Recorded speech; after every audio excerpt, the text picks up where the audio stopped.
1, 2, camera 1, camera 2. Yeah. But it's a diversionary tactic, right?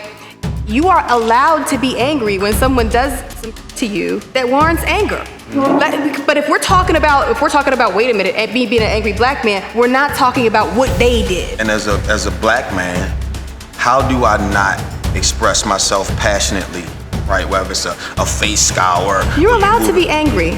But you're allowed. Oh, wait a minute. Okay, so it happened in 2005, 2007, 2015, 2016, 2018, and now we know 2011, 2013, 2014, and every time it's the same. Yeah, it's. Tanya, we are here. I appreciate everything you've done, man. It's been a long road. We still got work to do. You remember when we first met? I remember when we first talked, yes, I do. It was a little spicy. You know, I mean, I'm gonna let you slide because, you know, you were going through some stuff. You were going through some stuff, and I didn't really fully appreciate the extent of what was going on, so, yeah. It was a lot for me to handle. You know, I apologize to you for being immature, you know, just not knowing how to handle something of this magnitude. But to be here is just evidence that when you give people a chance, right, and you believe in them and you listen, you know, you can have a different perspective.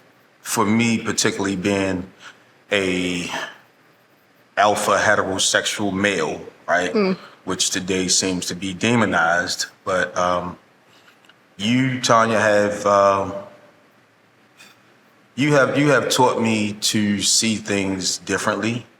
So I now have a different perspective of the same thing, and it allows me to make two different decisions based on the same situation, or see two different angles, and it has made me better as a person to this point. I want to go back to a definitive conversation. Do you remember the conversation with me, you, and Bob? And you ended up talking with Bob one-on-one. No, nothing. I mean, I remember it happening, but nothing about the content jumps out at me. Yeah, so I remember that conversation because I didn't think you would take me on as a client, right? Given the pictures and the conversation, but at this point I realized that you were right back then. I was not, right? And that's the thing that I struggle with in my walk in life is, you know, identifying when I'm right, when I'm wrong. But as it pertains particularly to this case, what I realized is that if I did not have the heart to fight and challenge, we wouldn't be here. And then with my case mates, you know, I thank each and every one of them because there are many times, even now, that I still wonder if I'm doing the right thing. You know, so to be here today, you know, it's a real pay it forward moment. You know, we still have work to do, but this is proof that we can defeat a giant. You know, Exelon is huge. How have things been with you? You know. Well, first of all, let me say that I always say, like, when people are like, well, nobody's ever done such and such. I'm like, yeah, that's because we haven't done it yet. Like, just because you haven't done it doesn't mean we can't do it. You know, I always believe that anything that I'm trying to do is possible. And there's a lot of things that I've achieved in my career that weren't supposed to be possible. So, you know, I absolutely believe that we're going to win this fight one way or another. I also just want to say before I forget that everything that you said about me, like, I would say the same thing about you. You know, that I owe you an apology because, you know, you came to me as a client, as a customer, and you were entitled to be in your feelings. You were in trauma. Like you were in a crisis situation. I was supposed to be the professional and be able to, you know, put my feelings aside. And, you know, I mean, it's as a Black woman in a still predominantly white male industry, you know, I have to put up with a lot all the time. I get it from judges. I get it from opposing counsel. Like, I don't represent people I don't like and respect. And when you came in, understandably, you were like, you know, I got a case, and if you don't want it, other people want it. And I'm like, go ahead then. Because I wasn't taking nobody's shit. Go ahead then. Yeah, I mean, right, but we both were coming that way, and it could have gone left. Like, we could not be here right now if we both didn't ultimately have the humility to get past that and see where the other person was coming from. Despite that, we were both willing to see past that and see what was really in each other's hearts and realize, okay, we could also be great partners, which we obviously have. And there was bullshit already loaded into the introduction, because remember at one time people were saying that you were a mole, right? Yeah. And that you worked for the company, and Right. if they thought they couldn't win a case, then they put you on the the case with this defendant, and then you would sabotage him. Right. And I can remember us having heated conversations on the phone about the orients of the picture, and did you say this and did you say that? And I remember a time when I was thinking, I gotta get a different fucking attorney. Like, this is not gonna work. To be here almost 4 years in, right? November 2020. To be here is just a testament to staying focused, being willing to learn, being willing to grow, not being afraid to speak your mind, but at the same time being humble enough to listen. Right. I think we are obviously male and female, but I think we are the same in that we are change agents. We are people who will fight for those who can't fight for themselves. I've been that way all of my life. I know some of your story, having gone to, a PWI top law school in the country. I can only imagine what it was like, because you started Harvard in what year? 91. 91, which is, who was in office then? Bush or Reagan? Clinton? Clinton? I think Clinton was elected. Was Clinton elected in 92, maybe? I think. And then you think that was, for me, I came out of high school in 93.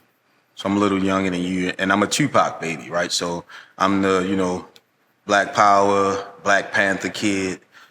But this is a different beast, Tanya.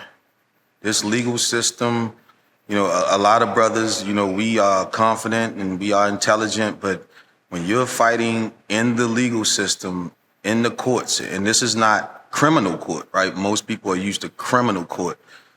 I never imagined that this side of that system was as rigid and as loaded, Yeah, I mean, it's you don't have to take my word for it. If you just Google employment cases, success rate, the success rate for a race discrimination case in the civil context is probably 10, maybe 15%, markedly lower than other types of employment cases, and markedly lower than just litigation in general. If your average plaintiff going out there has a 40% chance of winning their case, compare that to 10 to 15% for people pursuing race discrimination cases. It's like there is this perception that we are in a post-racial America, but we're not. But we're not. Right. In fact, we saw with the election of Donald Trump, the backlash that people thought Obama's election twice was proof that we had gotten past our original sin as a country, and of course we haven't. Right. Race is a factor in everything. And if you're not looking at outcomes, you're not looking at processes to identify where the racial bias can creep in and have an influence, then you're discriminating. I mean, that's just a fact, because we have so much legacy of biased decision-making and treatment of people of color, especially Black people, especially Black men. Well, and now you add in Kamala, right? Now you got a Black female who they're running every play they tried to run on Obama. Oh, he's not Black, she's not Black, Right. They're not this. I mean, when you look at politics and business, if they aren't kissing cousins, right? And then you look at the legal system, what I want to go back to is a moment where we reached out to Marcus Trey, and I'd like to hear your recounting of what I assume some level of satisfaction, or a moment where you realize AJ's not lying. Because for so long, I felt like I had to not only prove myself to my family, my friends. I mean, it's amazing how many people supposedly love me, but they doubted me the whole time and still doubt me, right? Right. Can we please stop using that word with respect to me, at least? I never, ever did not believe you. As an attorney, so even though a lot of people don't believe this, but as an ethical attorney, I have a responsibility to conduct my own due diligence. Well, I remember verify. you calling me and saying, AJ, it's not that I didn't believe you, but most clients don't tell us everything. Well, no, that's not even the issue. The issue is that if there's something out there that I can verify, if I can talk to someone else, then I need to do that. And yes, there are a lot of people who feel like if they withhold the bad stuff, that you'll advocate better for them. Like I never can't. played that. No, you never did, and I've never accused you of it. But what I'm saying to you is that me doing due diligence is not me distrusting you. Me doing due diligence is me being an attorney, and it has served you well because from the very beginning we had receipts, and we had receipts to prove a core set of facts that are central to your case. And we didn't wait to gather those facts later on. And having those receipts early on allowed us to see the places where they were lying, right? Where they were saying things that were provably false. That was because of us doing that early due diligence. But it was never ever because that I didn't. And I don't mean to frame it as if, especially at this point, I'm not gonna lie. At one point I didn't think you believed me, but the growth, right? Let's talk about the growth where I remember us coming to a place where I knew without anybody telling me that I was telling the truth. I knew that you could see the truth. But when we started to peel back the layers on the picture, right? Because originally BGE put out a whole smear campaign of he lied and, he wasn't there. He asked the teacher to tie Noose. What black man from Zone 18, East Baltimore, the way I grew up, is going to say, "Hey, buddy, would you like to tie a noose? Tie a noose for me so I can see how it works." And then it was funny because I could tell that they strategically did it in a way that it's supposed to resemble a bowling. Right, because a noose is a slip knot, right? We have knot tying in the session. Yeah, but let's be clear, so that for people who don't know, a noose does not resemble in any way, shape, or form resemble the type of simple slip knot that is used in utility work. Because in utility works, knots are used for hoisting, pulling, supporting. A 13 wrap, right, which is the difference in a noose. A 13 wrap slip knot is used to snap somebody's neck or stop them from being. It was such a. It was such a, for lack of a better expression, such a bullshit excuse of, it's not that, it's this, that I was pissed, just pissed the fuck off that you think I'm so stupid, or that citizens of Baltimore, state of Maryland, United States, the country, the world will believe, which that's really what we're fighting to some extent. Right. So what I want to kind of go back to is, once we got past that point and we were verifying where the picture came from, and some of my other casemates made it obvious that, hey, this is how it happened. For you, for me, what I saw was that's where things took off, right?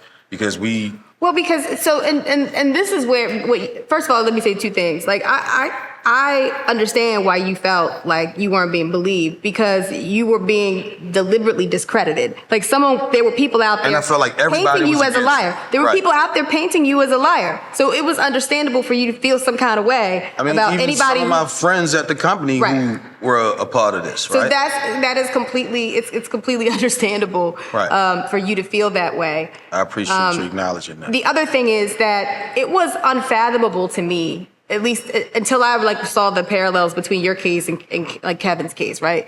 It was unfathomable to me that this was like an ongoing thing, that it was more than maybe it happened once or twice. I was just like, it's 2020. Like who's tying nooses in the workplace? This is crazy. Since then, and it's happened many times before. So that is not an indication of me not believing you. That is an indication of me, I'm incredulous that any sophisticated employer would allow that kind of behavior to be happening as an ongoing thing in their workplace. And it wasn't until I spoke to, 24 people and talked to people who are now plaintiffs also in your case, right. Mo, and Ragsdale and Pearson, people who also were like, oh yeah, and it happened to me. Oh, and it happened to these other people too. Oh, and it happened. People and had knowledge of it happening in the company. And then I'm like, oh, wait a minute. Okay, so it happened in 2005, 2007, 2015, 2016, 2018, and now we know 2011, 2013, 2014, and every time it's the same. It wasn't a disbelief in you. It was a disbelief that this could be happening in a workplace in the 2000s. And it was. Segue real quick, not to cut you off. I want to segue into what my focus has been since then, which is mental health, right? Just think about the stress, the anxiety, the depression, the PTSD, whether it's post-traumatic slave disorder, post-traumatic stress disorder. When you feel like everybody is against you, the response still can't be one that people confuse as anger. And as a black man, how do I not express myself passionately, right? Whether it's a face scour. You're allowed to be angry. But you're allowed, but see, could I just say, and I know it's easy for me to say, but because I don't face it as much as you do, although truth be told, I get that. Like, people are like, oh, wait a minute, why are you so angry? I'm like, it's a diversionary tactic, right? You are allowed to be angry when someone does you that warrants anger. But if we're talking about, wait a minute, me being an angry black man, we're not talking about what they did. Right. And that's the point, right? It's everybody a diversionary tactic. Nobody sees the initial Who cares punch. How I'm saying it? Who cares if I seem angry? That's irrelevant. Let's talk about what you did. Did you Joe see Belge. Charleston White on the Cam Newton show? So Charleston White, who everybody thinks to some extent is an idiot, he was talking about his disposition about the things that go on in the community and what he supports and what he doesn't support. And there came a space where Cam said, well, hey, there's no doubt that you are on the right side of things, but your delivery, right? And this is my issue with people feeling that they have the right to judge us and then put their judgment out and cast it as if this is the truth of how we're viewed. Right. So Charleston White says, my delivery, we got songs on the radio where young man saying, I put my thumb in her butt. I like girls that like girls. He said, this is Drake on the radio and I'm driving my daughter to school. Right. Delivery, we got young black men killing black men in gangs for fun, for numbers. There's no money being made in these gangs the way it was back in the day. And we're receding and losing on so many fronts and levels. And he says, you can't focus on the delivery when you're fighting the devil. He said, you focus, hit me out. He said, you talking about delivery. He said, when I was working with Senator Ted Cruz and I was, on the front of this political magazine and I was, going down fighting for policy and this and that, he said, nobody was paying me any attention, right? And I've walked these shoes. He said, so I started talking stupid like these rappers and now y'all listening. Right. He said, so while I got your attention, let me explain, we fucked up as a people. As a people, we are... And he started spitting out statistics. What percentage of kids have contracting AIDS at, and I don't remember all of the stats, but he started spitting out stats that showed his intelligence. The point of me bringing up Charleston White is, as a black man that comes from where I come from, East Baltimore or South Side of Richmond, having gone to Chinquapin Middle School, played the violin, played percussion, acted in plays, played football, basketball, baseball, grew up in church, was almost a preacher, singing on the choir, all of these things. And then I also had, trouble. I had a criminal background to some extent. We don't get what the white guys get, which is the, what do they call it? The white privilege? Not white privilege. Grace, it's the grace, it'll come to me, but nobody gives us the space to say, hey, he's growing up. he or she is learning. But meanwhile, you know, George Bush was 39 years old getting DUIs, and people were like, well, he's a young man. You know, And you're not. In this space, what I look forward to and what I'm thankful for is the opportunity to impact our communities in a way that says, hey, you don't have to deal with that, right? Because Black people, we got a code switch, right? I got to talk nasal, I got to walk tippy-toe, and I got to do all these different things, but we still don't get accepted. I had a excellent resume. Nobody did me a favor getting that job at BGE. My resume got me in. I was 43 years old, out climbing young people. I knew the work. I knew the theory better than my teacher, right? That's what me and Joe talked about. We didn't talk about hanging out and having drinks and partying. We were talking about electric, right? I understood voltage, understood voltage control, understood transformation, right? And they still demonized because they attacked me first. We'll get into it more, but they attacked me. I didn't attack them. Now I hit back, right? Even though I'm right, I'm being labeled a snitch, right? A rat, right? Remember, Mo said he heard them talk about what was going to happen. Yeah. Oh, what happened? Oh, they gave you a suspension. He's going to Howard, right? The guys will take care of him in the field, right? And then when HR comes out, what time do they come out? 6:30 in the morning before the day starts, and they're sneaking in and they tell me, hey, the investigation has been substantiated. I'm thinking, he's done. I go back to training, and who's standing in the door waiting for me, dragging his cigarette, looking at me. So when I talk about the trauma, the anxiety, my apology to you is that it came out toward you, but by that time, I had had enough. I didn't know who I could trust. I didn't know who was who, which makes this moment so much more sweet because we have made it through that part. Our case got accepted in the EEOC, right? They thought it would get thrown out. Remember, no. The EEOC has to take whatever complaints they get, but they did file a motion to dismiss in the court case, right? Which was largely unsuccessful. Yeah. So to be here, it's a sweet moment, not bitter, but we still have work to do. And in that work, I'm reinvigorated. I'm recharged, and I want to thank you, Tanya, for taking the time to believe in me, to understand that I have a family, I have a daughter, Ava Lee, living in Las Vegas, Nevada, who is a genius, and she's going on to be a doctor, and she needs her dad. She needs her dad in a healthy mindset. She needs her dad to, have confidence that he can share with her because she has to go into a world where Donald Trump may be in charge by the time my daughter's in college. You talk about affirmative action being struck down. I'm appalled that Black people didn't riot, right, and didn't raid the Capitol. But most importantly, Tanya, I want you to know that I'm grateful and I have gratitude for the work that not only you, but you and David have done. And I'm recharged and I look forward to the fight. I'm your partner in it. Thank you.